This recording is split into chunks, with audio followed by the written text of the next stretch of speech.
여러분, 요즘 양말 벗기가 부끄럽지 않으신가요? 발가락 사이가 가렵고 하얗게 일어나거나 발톱이 두꺼워지고 누렇게 변한 적 있나요? 그냥 나이 들어서 그렇겠지 조금 불편하네 하고 넘기셨다면 지금 멈추셔야 합니다. 지난달 평생 무좀을 대수롭지 않게 여기던 68세 최모 씨는 단순한 발톱 변색을 방치하다가 병원 수술대 위에 누웠습니다.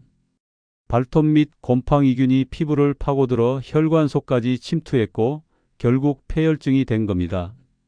의사는 이렇게 말했습니다. 하루만 늦었어도 다리를 절단했을 겁니다. 많은 분들이 무좀을 단순한 가려움 정도로 생각하지만 이건 피부 표면만의 문제가 아닙니다. 곰팡이균, 의학적으로는 피부사 상균이라 불리는 진균이 피부 각질층을 먹고 자라면서 서서히 발톱, 발바닥, 심하면 피부 속 혈관까지 침투할 수 있습니다. 문제는 그 속도가 느리기 때문에 대부분의 사람들이 아직 괜찮겠지 하고 방치한다는 겁니다. 특히 한국은 무좀 천국이라 불릴 정도로 발병률이 높습니다. 왜일까요? 첫 번째 이유는 습기와 열이 가득한 환경입니다. 군대에서 군화를 신고 장시간 생활하는 남성들, 하루 종일 꽉 막힌 안전화나 장화를 신고 일하는 노동자들, 여름에 오래 신는 통풍 안 되는 구두까지 바라는 진균이 번식하기에 딱 좋은 온실이 됩니다. 군 생활을 마치고 난 뒤 무좀이 생겼다고 호소하는 남성이 많은 것도 이 때문입니다. 두 번째 이유는 공용 습식 공간 문화입니다. 목욕탕, 찜질방, 수영장처럼 많은 사람이 맨발로 드나드는 곳에서는 한 사람의 발에서 떨어져 나온 무좀균이 바닥에 그대로 남아 있습니다. 그 위를 다른 사람이 밟는 순간 균은 피부 틈새로 파고듭니다. 여성이라고 안전한 건 아닙니다. 특히 발에 땀이 차는 구두나 하이힐을 오래 신는 경우 혹은 나이가 들어 피부 장벽이 약해진 경우 무좀균은 훨씬 쉽게 자리를 잡습니다.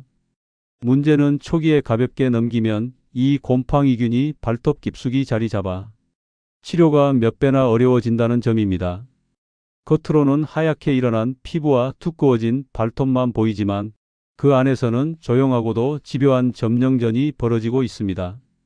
이제 이 침묵의 암살자가 어떻게 발을 차지하고 몸속 깊숙이 퍼지는지 그 치밀한 과정을 알려드리겠습니다. 처음 무좀균이 발에 도착하는 순간은 아주 사소합니다. 목욕탕 바닥, 군화 속 젖은 양말, 장시간 걸은 뒤에 땀 찬 발. 균은 그 작은 틈을 놓치지 않습니다. 발가락 사이 피부는 다른 부위보다 얇고 각질층이 촘촘하지 않아 곰팡이균이 침투하기 좋은 입구입니다. 균이 처음 자리 잡으면 눈에 잘 띄지 않습니다. 가끔 간질간질한 가려움, 발가락 사이에 하얀 각질이 조금 끼는 정도죠. 이 시기를 초기 표재성 감염이라고 부릅니다. 이때 대부분의 사람들은 좀 긁고 말지 하며 방치합니다.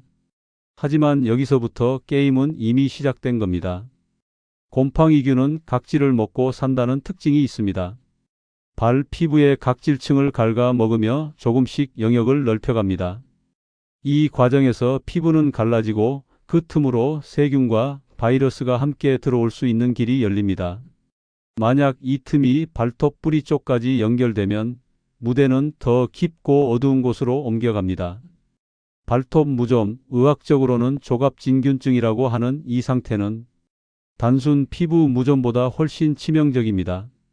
발톱은 단단한 케라틴으로 이루어져 있어 한번 균이 자리 잡으면 약이 잘 스며들지 않습니다. 발톱 및 뿌리 부분, 조갑기질이라 불리는 곳에 진균이 집을 짓는 순간 겉에서 아무리 깎고 바르고 해도 다시 자라나면서 균을 재생산하게 됩니다. 시간이 지날수록 발톱은 두꺼워지고 색이 누렇게 또는 갈색으로 변하며 표면이 울퉁불퉁해집니다. 여기서 끝나면 다행이지만 무좀을 장기간 방치하면 더 깊은 단계로 진행됩니다. 면역력이 떨어진 노인, 당뇨 환자, 혈액순환이 나쁜 사람들에게는 이 곰팡이균이 혈관을 타고 전신으로 퍼질 수 있습니다. 이 경우 봉화지겸, 림프관염, 심하면 폐혈증까지 이어질 수 있죠. 특히 폐혈증은 발에서 시작한 감염이 전신으로 번지는 치명적인 상태입니다. 실제 의료 현장에서는 발가락 하나 절단으로 끝나는 경우도 있지만 종종 무릎 위까지 절단하거나 생명을 잃는 경우도 있습니다. 이 모든 게 그냥 무좀이라고 방치한 대가입니다. 여기서 무서운 점은 이 곰팡이균이 굉장히 끈질기다는 겁니다. 한번 환경이 만들어지면 아무리 잠시 건조하게 만들어도 습기가 돌아오면 바로 다시 활동을 시작합니다. 그렇기 때문에 치료와 관리 모두 끊임없는 전쟁이 됩니다. 그렇다면 이 무시무시한 곰팡이균이 왜 하필 한국에서 이렇게 창궐하는 걸까요? 그리고 왜 어떤 사람은 평생 무좀 없이 살고 어떤 사람은 몇 번이고 재발할까요? 그 이유를 생활 습관과 환경의 숨은 함정과 함께 알려드리겠습니다. 한국은 무좀균 입장에서 낙원 같은 나라입니다. 왜냐고요? 첫째, 습한 환경과 장시간 신발 착용 문화 때문입니다. 군대에서 하루 종일 신고 있는 군화, 공사 현장에서 장화 신고 땀에 젖은 채로 근무하는 환경, 사무실에서 구두를 벗을 수 없는 직장인들의 발, 모두 무좀균이 번식하기에 최적의 조건입니다. 특히 군화는 여름철 평균 30도 이상, 습도 90% 이상이 됩니다. 이 정도면 곰팡이균이 번식하는 실험실 인큐베이터와 똑같은 환경입니다. 그래서 제대한 남성 환자들 중 상당수가 군대 갔다 온 뒤 생겼다는 이야기를 합니다. 둘째, 목욕탕과 찜질방 문화입니다. 깨끗하게 씻으러 가는 공간이지만 역설적으로 무좀균 전파의 고속도로가 될 수 있습니다. 이미 무좀에 감염된 사람이 바닥을 걸으면 발에서 떨어진 각질과 균이 젖은 타일 위에 남습니다. 그 위를 다른 사람이 맨발로 걸으면 균은 즉시 피부로 옮겨갑니다. 특히 발가락 사이가 물에 불어 있을 때는 각질층이 더 연약해져 균이 침투하는 속도가 평소보다 몇 배 빨라집니다. 셋째, 재발을 부르는 방심입니다. 많은 사람들이 무좀 증상이 가라앉으면 치료를 중단합니다. 겉으로 보이는 각질과 가려움이 사라졌다고 끝난 게 아니죠. 피부 속 깊은 곳, 발톱뿌리나 각질층 사이에는 여전히 살아남은 균이 남아 있습니다. 이 잔존균은 환경이 다시 습해지는 순간 폭발적으로 증식해 재발을 일으킵니다. 넷째, 발 관리에 대한 인식 부족입니다. 손톱은 깎으면서 발톱은 몇 주씩 방치하는 경우가 많습니다. 길어진 발톱 밑에는 땀과 각질, 먼지가 쌓이고 이곳은 무좀균뿐 아니라 세균, 바이러스까지 함께 서식할 수 있는 발톱 밑 아지트가 됩니다. 저는 진료실에서 종종 이런 환자를 봅니다. 원장님, 저는 청결하게 씻는데 왜 계속 무좀이 생기죠? 그런데 막상 보면 발은 매일 씻어도 발가락 사이를 제대로 말리지 않거나 양말을 빨아도 하루 종일 햇볕에 말리지 않는 경우가 많습니다. 습기와 온기는 무좀균의 밥이죠. 그리고 또 하나, 나이가 들수록 무좀에 더 취약해지는 이유가 있습니다. 노화로 인해 피부 장벽이 약해지고 발톱 재생 속도가 느려집니다. 균이 침투하면 방어와 회복이 더 오래 걸리기 때문에 한번 생기면 젊을 때보다 치료 기간이 훨씬 길어집니다. 결국 한국인의 생활 환경과 나이, 잘못된 관리 습관, 이 세 가지가 합쳐져 무좀균의 영구 거주권을 만들어주는 셈입니다. 그렇다면 이 무좀균을 완전히 몰아내기 위해선 단순히 약을 바르고 먹는 것을 넘어 생활 습관 자체를 바꿔야 합니다. 그리고 집에서도 실천할 수 있는 강력한 홈케어 방법이 존재합니다. 지금 바로 무좀균을 약화시키고 재발을 막는 생활 속 실천법을 알려드리겠습니다. 무좀 치료의 핵심은 균을 죽이는 것과 균이 살 수 없는 환경을 만드는 것입니다. 약만 바르거나 먹는 것은 전투에 불과합니다. 진짜 승리를 위해서는 생활 전반을 바꿔야 합니다. 우선 가장 기본이자 필수는 발을 완전히 말리는 습관입니다. 많은 분들이 샤워 후 발을 대충 닦고 양말을 신거나 바로 슬리퍼를 신습니다. 하지만 발가락 사이, 특히 새끼발가락과 네 번째 발가락 사이는 수건으로 닦아도 여전히 습기가 남아 있습니다. 그래서 저는 드라이어를 권합니다. 머리 말리듯 발가락 사이를 15초 정도 말려주면 무좀균이 자라기 어려운 건조한 환경을 만들 수 있습니다. 두 번째, 온도와 염분을 이용한 조격입니다. 집에서 40도 정도의 따뜻한 물에 소금 2큰술을 풀어 10분간 발을 담급니다. 소금은 천연 살균 작용을 하며 농도가 피부 속 수분보다 높아 균이 서식하는 환경을 약화시킵니다. 다만 10분 이상은 피해야 합니다. 너무 오래 담그면 피부 장벽이 약해져 오히려 감염에 취약해질 수 있습니다. 세 번째, 베이킹소다 조격입니다. 베이킹소다 2큰술을 미지근한 물에 풀어 10분간 담그면 중탄산염이 곰팡이균의 세포막을 파괴하는 데 도움을 줍니다. 하지만 이 역시 주 2회 이상은 하지 않는 것이 좋습니다. 과도하게 하면 피부가 건조해지고 갈라질 수 있기 때문입니다. 네 번째, 약국에서 살 수 있는 바르는 항진균제 활용입니다. 특히 터비나핀 성분의 연고나 스프레이는 한국형 무좀균의 효과가 높습니다. 하루 2회 아침과 저녁에 꾸준히 바르는 것이 중요합니다. 증상이 사라져도 최소 2주 이상은 더 발라야 재발을 막을 수 있습니다. 다섯 번째, 양말과 신발 관리입니다.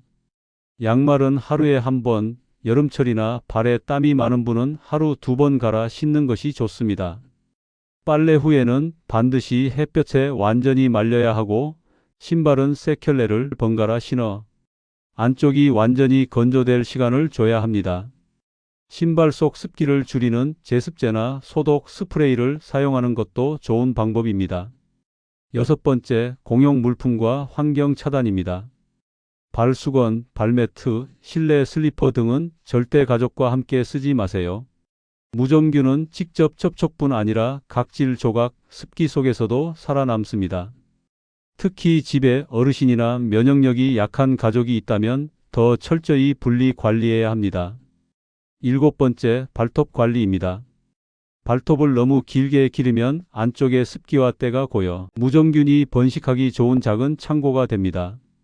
발톱은 늘 손톱보다 짧게, 발톱 깎기는 가족과 절대 공유하지 않아야 합니다. 마지막으로 피해야 할 잘못된 민간요법입니다. 식초물에 발 담그기, 강한 소독약을 직접 바르는 방법 등은 균뿐 아니라 피부 세포까지 손상시킵니다. 특히 식초는 강한 산성이어서 피부 화상을 유발할 수 있습니다. 실제로 저는 식초 조격 후 발 전체가 화끈거리고 진물이 나는 환자를 종종 봅니다.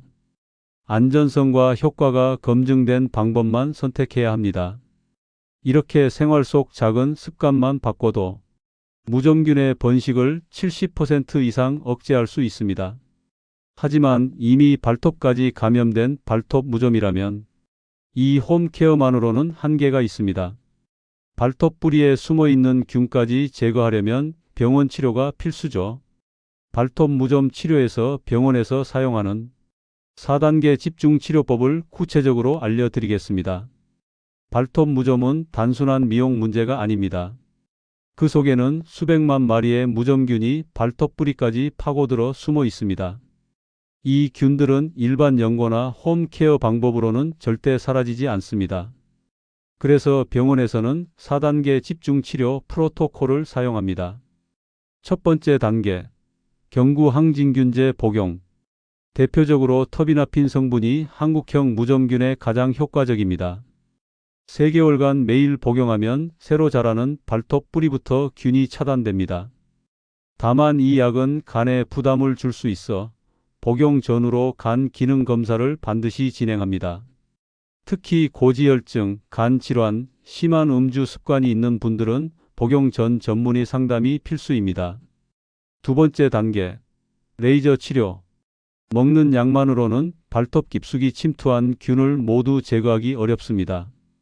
그래서 루눌라 레이저 같은 저온 이중파장 레이저를 사용해 활성산소를 발생시켜 균을 직접 공격하고 손상된 발톱 재생을 촉진합니다.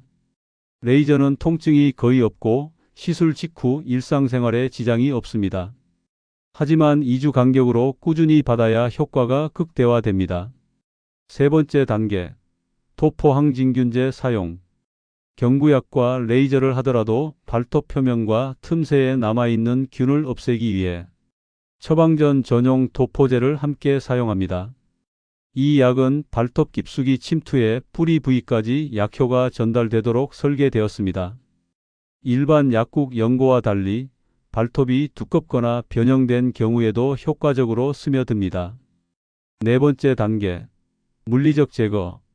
감염된 발톱이 두꺼워져 있으면 약이나 레이저가 안쪽까지 도달하지 못합니다. 그래서 의료용 기구로 발톱 두께를 얇게 깎아내거나 변형된 부분을 제거합니다. 이 과정을 통해 약물 침투율을 높이고 미관상 불편함도 함께 개선됩니다. 이 네 가지를 병행하면 발톱 무좀의 완치율은 약 90%까지 올라갑니다. 하지만 한 가지만 단독으로 하면 재발 확률이 급격히 높아집니다. 특히 나이가 들수록 발톱 재생 속도가 느려 완치까지 1년 이상 걸릴 수 있으니 꾸준한 관리가 필수입니다. 그리고 중요한 사실 하나, 발톱 무좀이 완치된 후에도 재발 방지를 위해 최소 6개월 이상 사후 관리를 해야 합니다. 양말과 신발 소독, 목욕탕 수영장 발 보호, 발톱 길이 관리, 발건조 습관이 이때도 유지되어야 합니다. 저는 늘 이렇게 말씀드립니다. 무좀은 절대 방심하면 안 되는 적입니다.